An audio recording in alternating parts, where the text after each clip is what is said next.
Well, what is going on, everyone? Welcome back to Kitchen Table TCG. My name is Louie. Thank you so much for being here. Hope you're having yourself a fantastic day. Today we have another collection purchase to chat about, to discuss, and to talk about. And then I have a little something special for the channel. Those of you who have been watching and hanging out with us, we have been playing some Final Fantasy III in honor of the Universes Beyond. We've been streaming Final Fantasy III, so I picked up this copy, complete in box.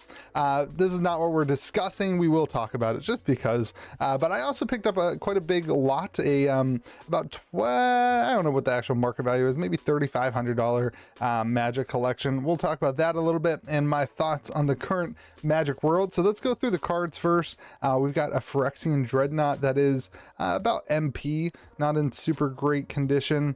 The rest of the stuff is pretty minty, to be honest. Another one of these beautiful masterpieces, the Sword of Body and Mind here, gorgeous condition. Null Rod, just a cool card. Players cannot play it. Any artifact abilities requiring an activation cost. Crazy. Again, really cool card, really great condition. Mox Diamonds. Man, you know, these old cards, you just don't get to see them super often. And one of the things I've been focusing on in the store, Lion's Eye Diamond, is just expanding into some of this stuff to have the opportunity for people to pick it up who have never really seen it. They've heard of the cards. They've never gotten to play with the cards. Intuition, really good card, really gorgeous artwork. And really, again, really good condition on all this stuff. Near mint, Memory Jar, Peacekeeper, some of the lower value stuff in the collection. Survival of the Fittest, another one of these, beautiful condition card. A card a lot of people want to pick up. We'll talk about a lot of this here in a second. Ali from Cario, I don't know, man, Arabian Nights. You just don't see it. Mark Poole artwork, original. I mean, like, you just don't see it very often. One of these old bordered, time-shifted Chalice of the Voids. Look at the good condition on this volcanic island. This thing is minty. I actually debated potentially sending this off for grading. It is pretty minty. It's got a little bit of edge wear down there on the bottom left. Or bottom right. I don't grade Magic cards very often, but some of these look pretty good. Rob Alexander artwork. See, that one has a little nick in the top left. Still pretty minty though, other than that, for the Savannah. 7th edition foil counterspell. This one's going to be hard for me to let go of. We'll talk about me. I just like showing off the cards first, and then what I plan for on this stuff and how I analyze it as a store. We'll talk about the market a little bit too. City of Traders, Lake of the Dead, and then another Force of Will here. Lake of the Dead is such a good card. It is so good.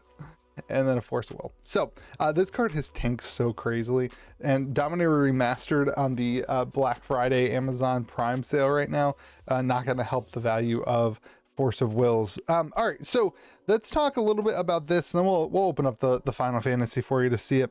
I'm not Rudy from Alpha Investments, right? I'm not buying these for the forever hold, and I don't have an unlimited amount of money with a giant Patreon. I do have a Patreon. Thank you to all the patrons, but I don't have a giant Patreon where I can just spend tons of money on Magic cards and sit them in the back and watch them accumulate value.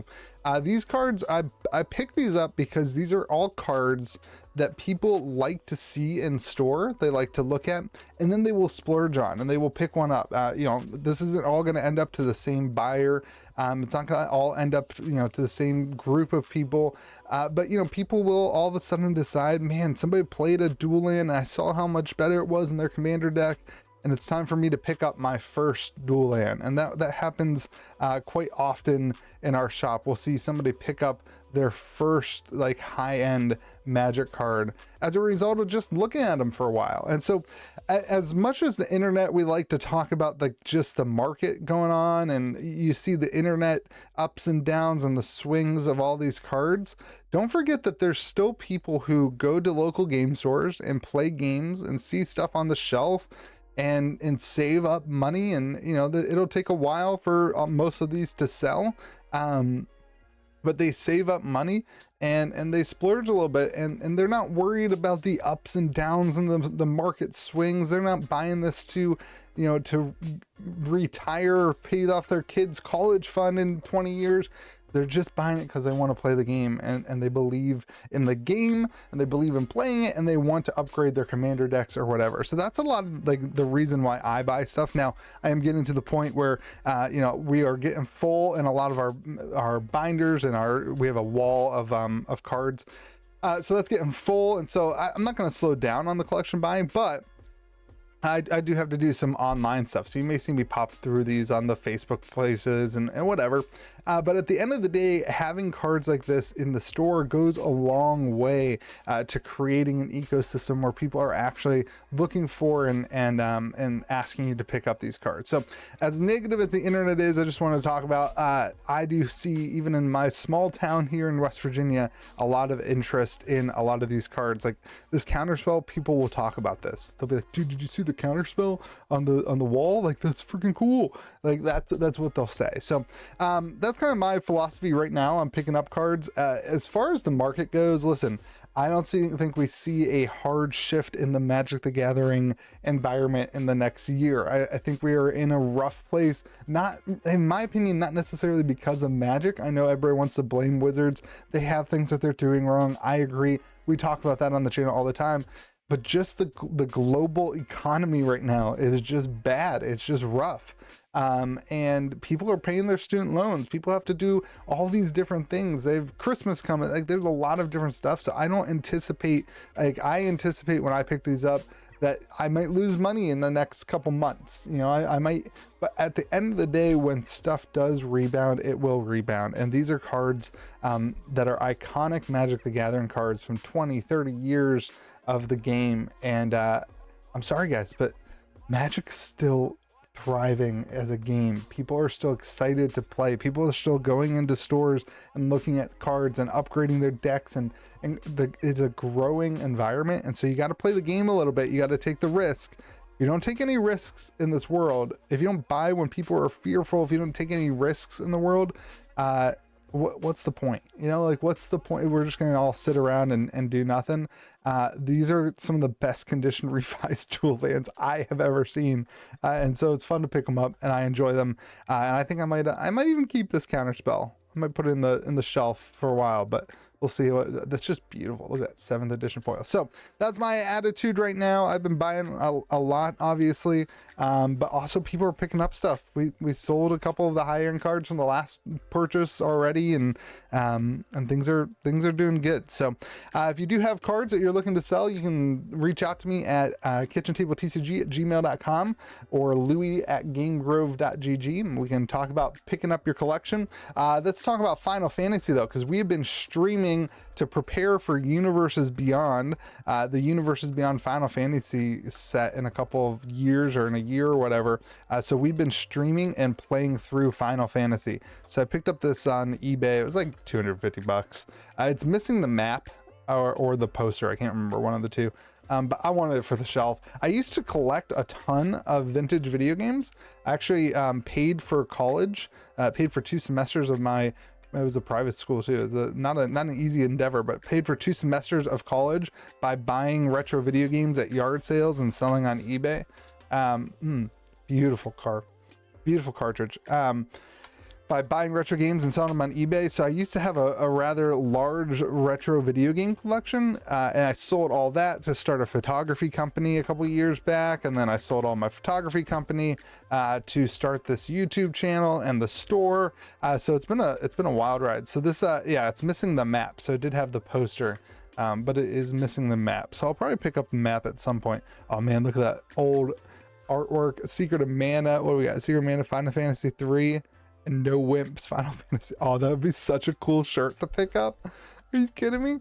So if you've been following along, make sure you subscribe to the channel. We've been having a lot of fun playing through Final Fantasy and just enjoying it. Look at this 90s. Oh man, what would happen if you sent this in right now? If you like clip this out, is there a clip? How to order? Oh, you call the phone number. Oh, we should call that. That's what we should have done, is called this phone number on the air. That would have been so funny. Let's do it. Who cares? You know, if you're watching this far in the video, you'll stick around for that. We're going to call the phone number 1-800-889-7638. Call. Let's see what happens.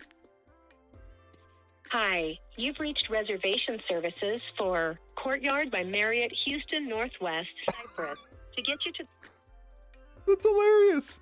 That's hilarious. Courtyard Marriott. Anyway, yeah, cool. And then the manual, which actually would be incredibly helpful right now because I'm playing through and it is a difficult game. Shout out to Yoko Be Loco. I'm sure he'll be in the comment section of this.